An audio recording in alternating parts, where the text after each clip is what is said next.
ফারাক্কা নিয়ে ভারতের সাথে চুক্তি নবায়ন করবে বাংলাদেশ। ব্যত্যয় ঘটলে আন্তর্জাতিক আদালতে যাওয়ার হুঁশিয়ারি দিয়েছেন মৎস্য ও প্রাণী সম্পদ উপদেষ্টা ফরিদা আখতার।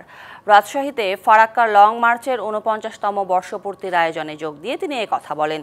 এদিকে ফারাক্কা বাঁধকে বাংলাদেশের মানুষের মরণ ফাঁদ উল্লেখ করে রাজধানীর এক অনুষ্ঠানে রাজনৈতিক দলের নেতারা হিস্সা আদায়ে জাতিসংঘের কাছে দাবি উপস্থাপনের আহ্বান জানান। ন্যায্য পানির হিস্সা আদায়ে সংগ্রামের ৪৯ বছর। ১৯৭৬ সালে ১৬ মে পানির ন্যায্য হিস্সার দাবিতে ঐতিহাসিক ফারাক্কা লং মার্চ করেছিলেন মাওলানা আব্দুল হামিদ খান ভাসানী।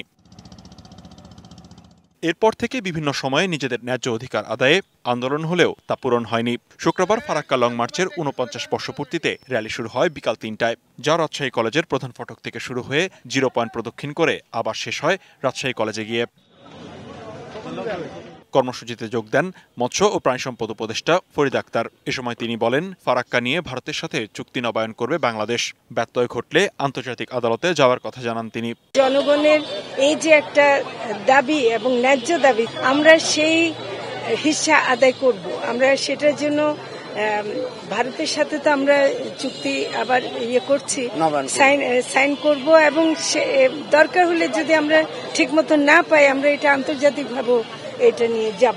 আরো বলেন, গঙ্গার পানি ন্যায্য অধিকার, এটা হননের অধিকার কারণেই। মাওলানা আব্দুল হামিদ খান ভাসানী, মুসলিম নেতা মাওলানা আব্দুল হামিদ খান ভাসানীর প্রতি আমার শ্রদ্ধা জানিয়ে ফারাক্কা বাঁধকে চিরস্থায়ী মনে করার কারণ নেই বলছেন বিশিষ্টজনেরা। নগদ পেমেন্টে ৫০০ টাকা পর্যন্ত ক্যাশব্যাক আর লেনদেনে প্রতিদিন ডিপ ফ্রিজ এবং ঘন্টায় ঘন্টায় এসি টিভি সহ দারুণ সব গিফট। আমরা যদি আমাদের রাজনৈতিক শিক্ষাটা আনতে চাই, তাহলে ফারাক্কা থেকে শিখতে হবে যে আমি ফারাক্কা বজায় রেখে বাংলাদেশের অর্থনীতি, মানুষ, তার মুক্তি ঘটবে না। ফারাক্কা খুব বড়, বেশি দূরে নয়। আমাদের চেতনা হবে এই দেশকে সার্বভৌমত্ব রক্ষা করতে হবে। ভারত যদি আমাদের মনে করে তাদেরকে নদীতে মারবো, রাজনীতিতে মারবো, অর্থনীতিতে মারবো, ভুল।